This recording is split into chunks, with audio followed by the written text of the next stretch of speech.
Well, welcome everyone. This is a new month, right? So, still we are in, thank goodness, right? I love this theme of values throughout this whole year. This is the little meme for our entire year, where we are really living these values in a conscious way. And remember, what I'm asking you is to share with me when these values work for you, and then what I'll do is invite you to share with the community. So if you are reluctant to tell me that they're working for you because you're afraid I'm going to enlist you, you can say no. You can say no, and maybe let me tell your story. So I don't, it really serves everyone when we get stories from each other. So step up and let me know what's happening in your life. We have a new theme for April. This is it. Transformation and evolution. Isn't that wonderful? These are two words that really speak to spiritual growth. And that is our first value, spiritual growth on to this day. So I want to say that spiritual growth is a very, very practical value. Scott Peck, most of you remember Scott Peck from A Road Less Traveled, and he wrote many, many other books. But he equated mental health with spiritual growth. And I love that. As we grow spiritually, which means we are more accustomed to experiencing our source directly. We are more accustomed to getting divine guidance. We are actually more effective in the world when we set goals and achieve them.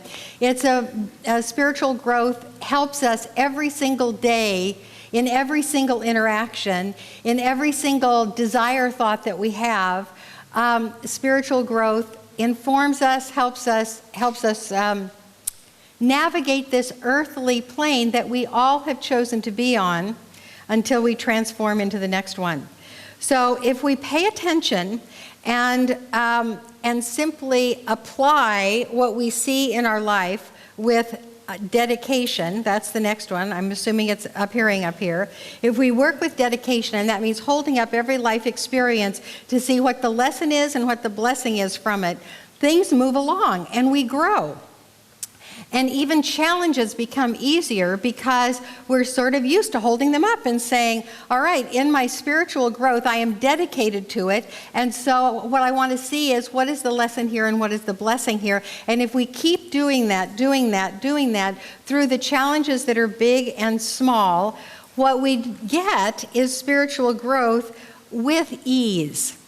Now, I want to explain that value a little bit because ease does not mean easy all the time. It's not mindless, no effort growth. It is appropriate, natural, ongoing growth of life skills, which means that we have to come up with some challenges because we grow into the person that can live through those life challenges, right? So progress right along, when we have progress right along, when we come up with a challenge that's a big challenge, we kind of say, okay, this is the curriculum right now, this is good. And then we just, with dedication, move right into it. So the title today, I actually did, when I got this title, I thought, what are the graphic artists going to do with this one? And it was Pat Malone that found this image, and I think it's so perfect because they kind of look like each other, right? I mean, they're kind of in the same color palette and everything. So the title is, Are You a Butterfly or a Walking Fish? And I want to draw your attention to the altar today. This is a Laurel Wilson altar where we have some air stuff going on over here with fragrant flowers and the butterflies. And then we have some sea stuff going over there with that scarf is the sea and with little sea creatures in the sea. So we have butterflies and walking fish. Thank you, Laurel. This is beautiful.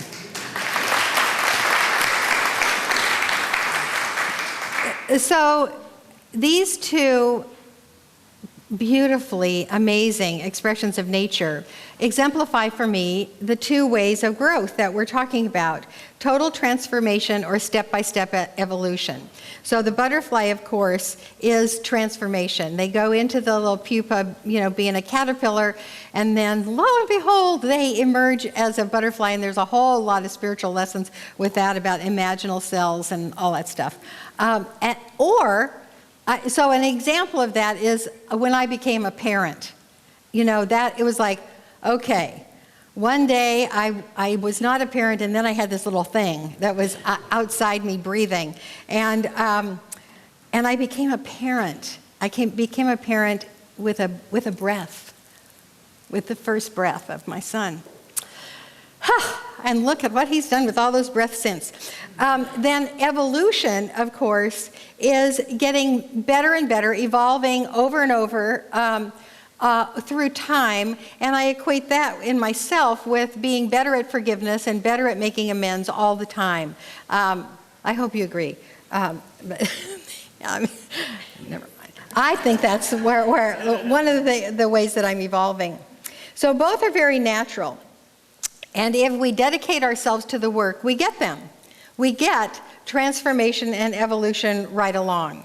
So today, what I want to talk to you about is the spiritual work that we have to do that's in front of us all the time, and encouraging you to let the method of growth be up to God. Let yourself just say, I welcome transformation and I welcome evolution. Whatever God gives to me, it's perfectly fine. So our work today and always, it comes in basically two kinds of work. And it's in the title of the book that is our book for the month. We don't have a bookstore today because Cindy Lou is under the weather, so we send healing thoughts to Cindy Lou. But this is a marvelous, marvelous volume by Ernest Holmes, Love and Law. And one of the things that he says in this book is this: love points the way, and law makes the way possible. So our understanding of love and law and applying both of these consistently in our life is dedication.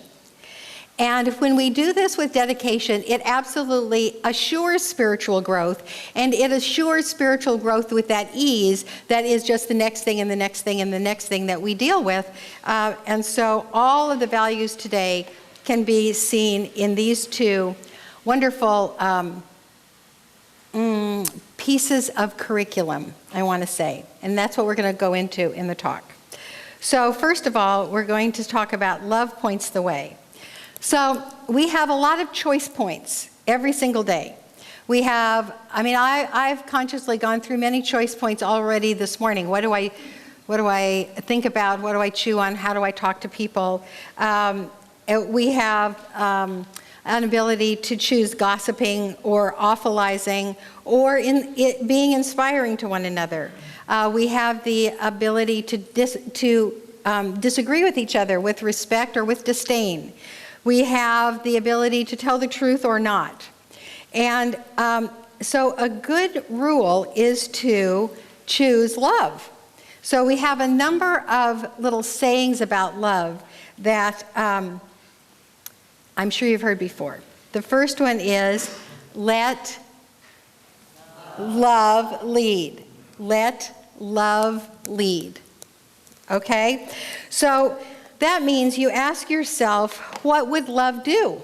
What would love do in any situation, a simple or complex situation, whether I'm reading Facebook or talking on the telephone, or what would love do in this moment? The quote from this book that I'm going to share with you today is, you will find your word has the amount of power, the amount of intelligence you put into it. And it has creative power according to the amount of absolute conviction and the impulse of love which is behind it. Absolute conviction, that's head, and unconditional love, which is heart. So when you go to one of our practitioners and you ask for a treatment, I want you to look at them while they're looking at you.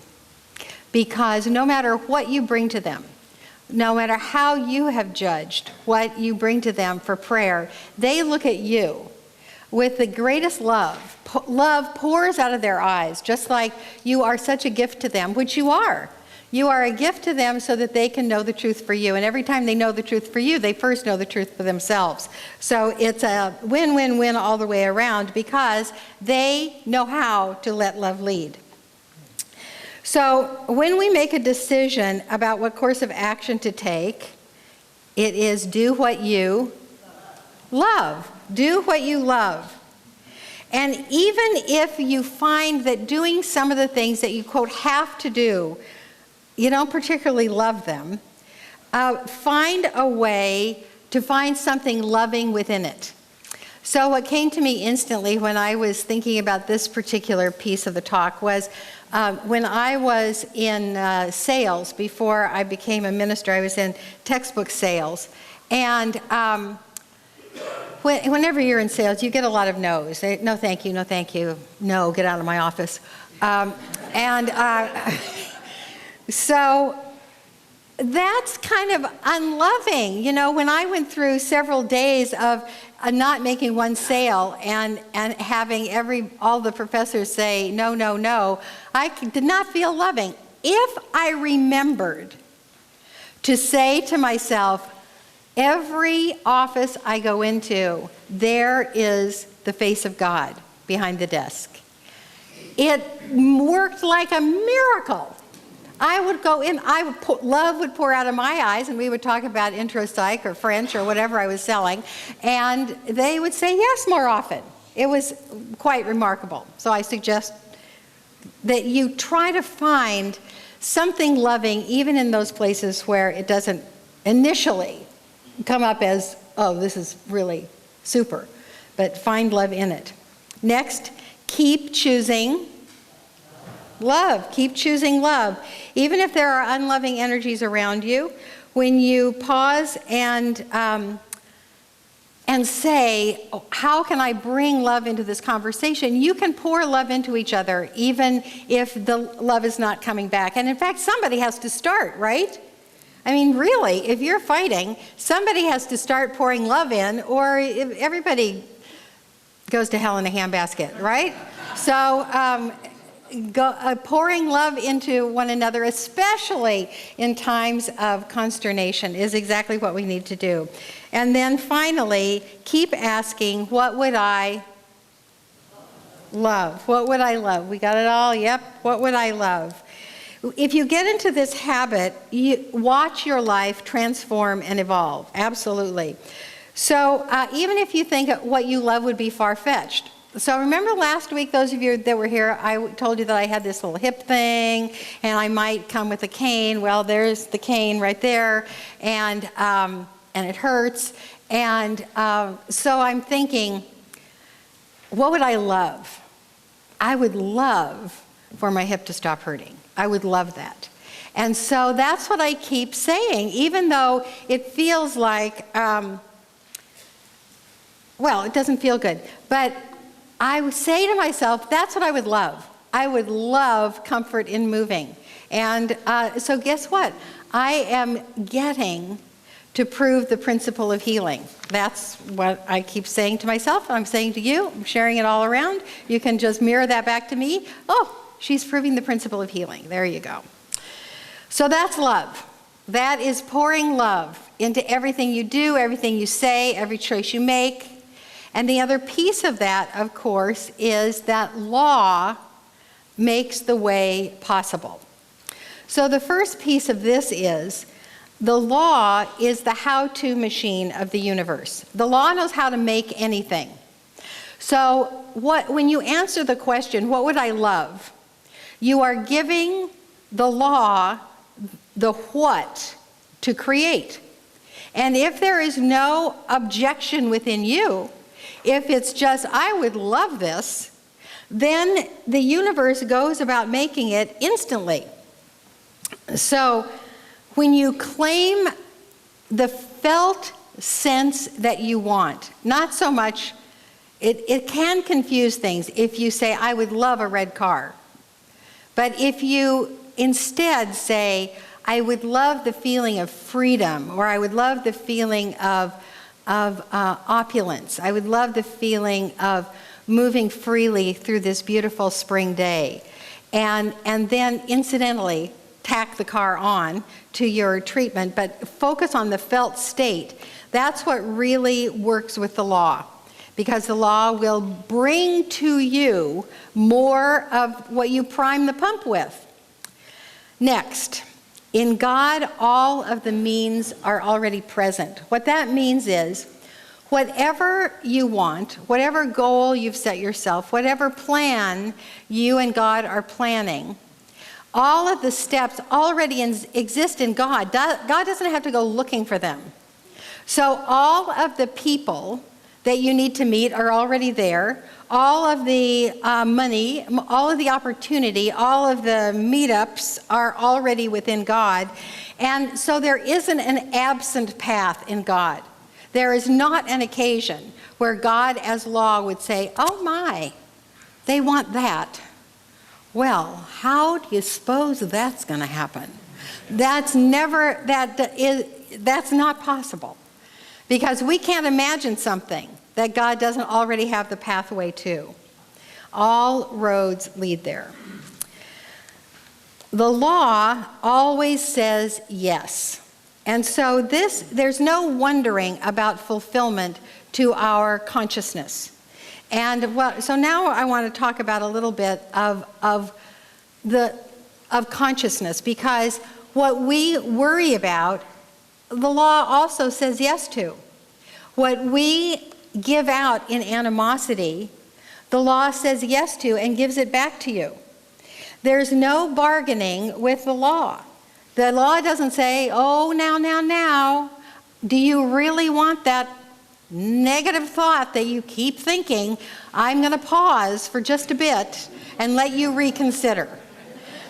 No, the little making hands of the law just says, okay, misery, there you go. More misery, here you go. And it's a yes. The law doesn't have any evaluation process in it.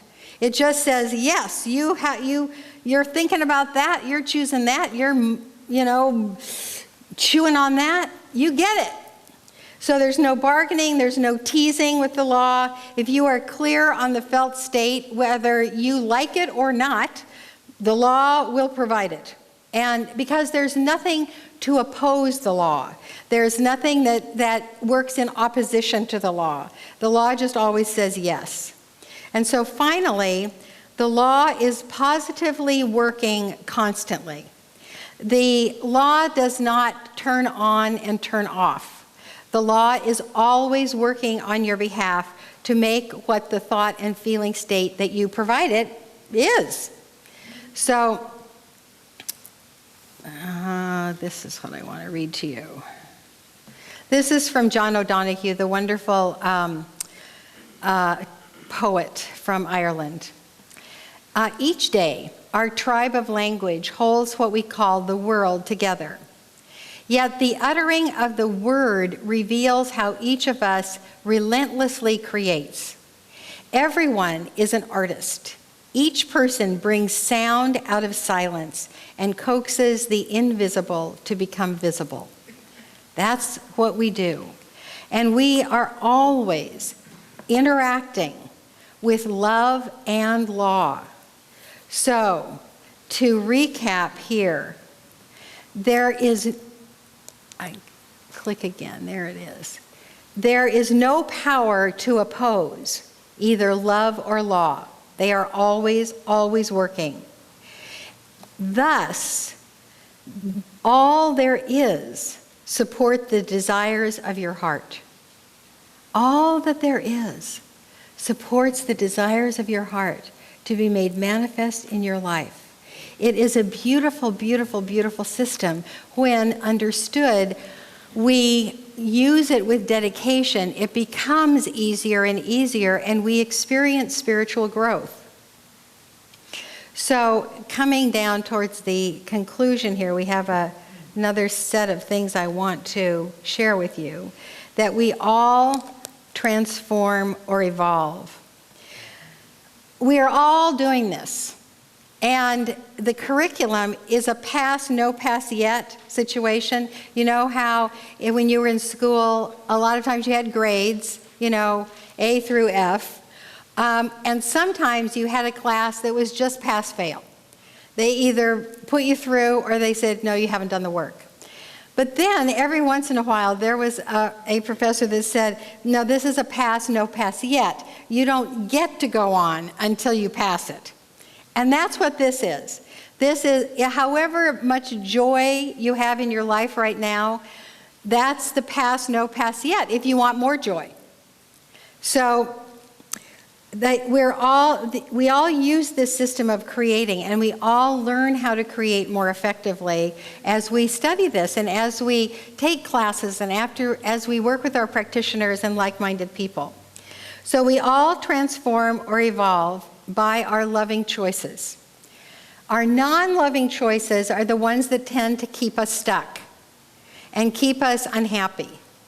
So making the learning easy is to go back to that love list and say, how can I put love into this situation? How can I affect change through love?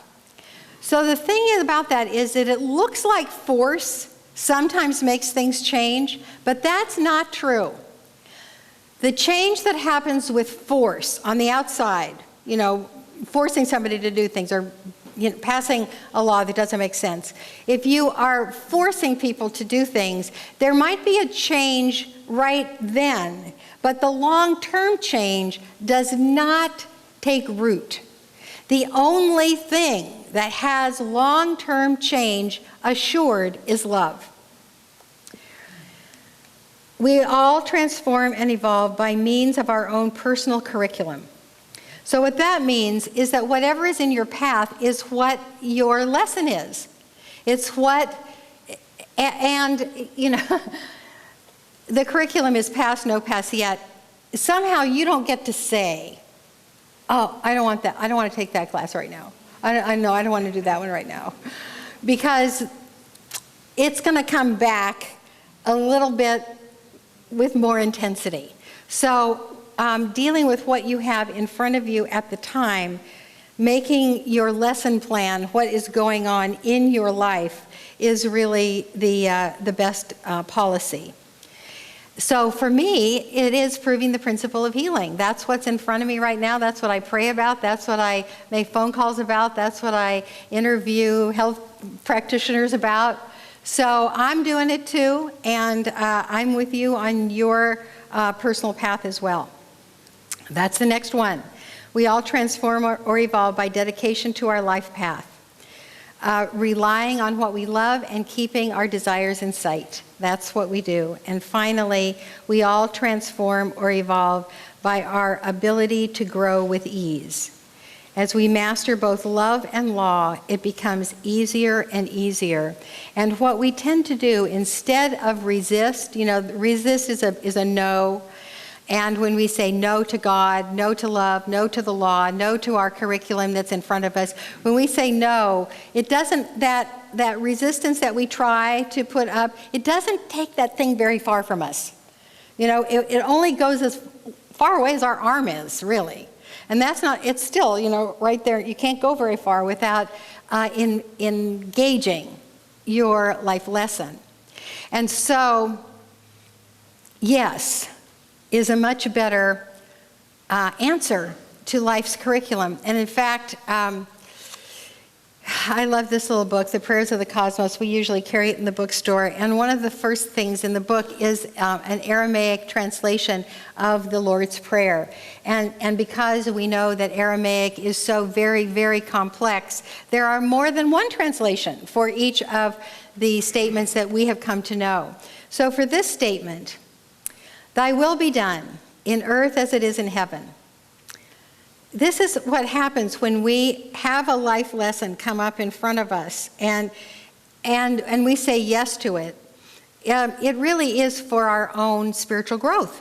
So yes is, yes, I see this lesson. Yes, I accept it. Yes, I will process it. Yes, I will work on it. Yes, I will grow. Yes, I will change. Yes, I will experience spiritual growth. Yes, I will become a blessing to life as I learn it. Those are the yeses that we want.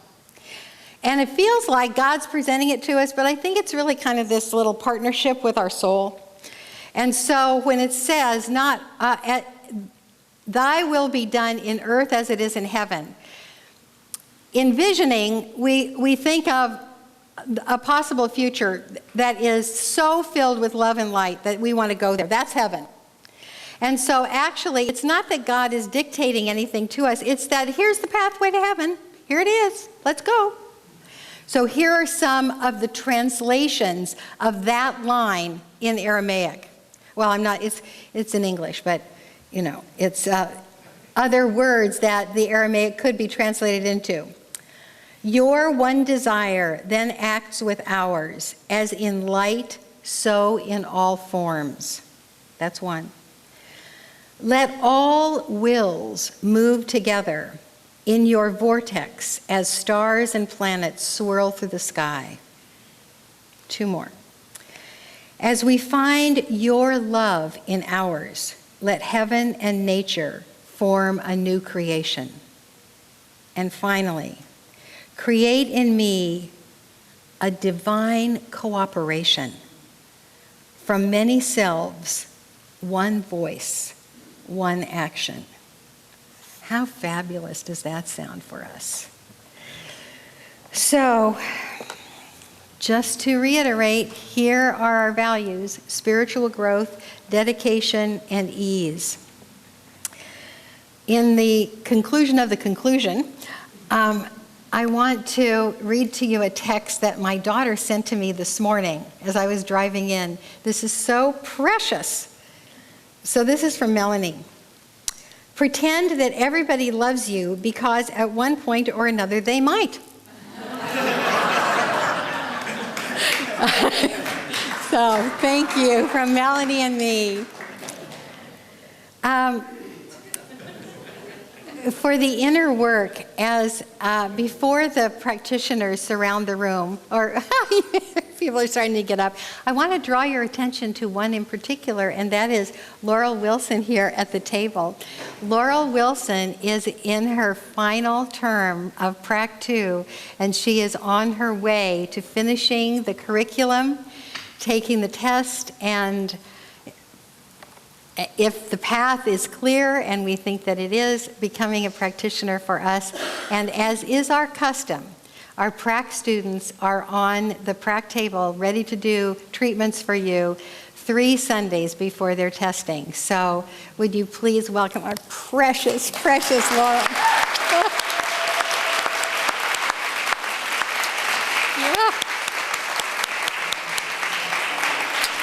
So now, would all the practitioners please surround the room?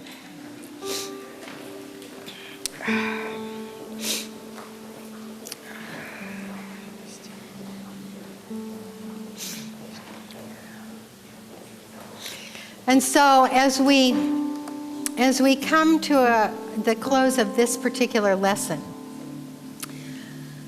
and as we have contemplated the 2 great pillars of love and law, each one of us has a felt sense of what those are. Each one of us has a felt sense of the energy of love that perhaps we feel as the arms of the angels around us. The beautiful sense that no matter what we do, no matter where we came from, we are so beheld by God that we can't help but think affirmatively about ourselves, because if God loves us, well, there must be something lovable there. So that felt sense of love. And then that felt sense of law, that as we believe, so it is done unto us, that there is a system to the universe that works all the time. And this system that is ever present is energized by the love that is always present.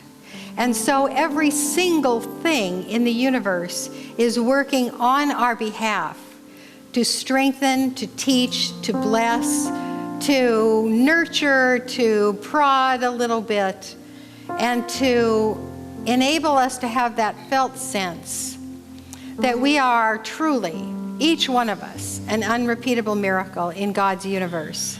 And that as an incarnation of that one life, there is no one like us, just like everybody else that we behold. All beings steered by love and supported by law. All beings, including myself, absolutely adored and supported in all of my choices. This is the universe in which we have incarnated. Let us rejoice and give thanks. And so it is. Amen.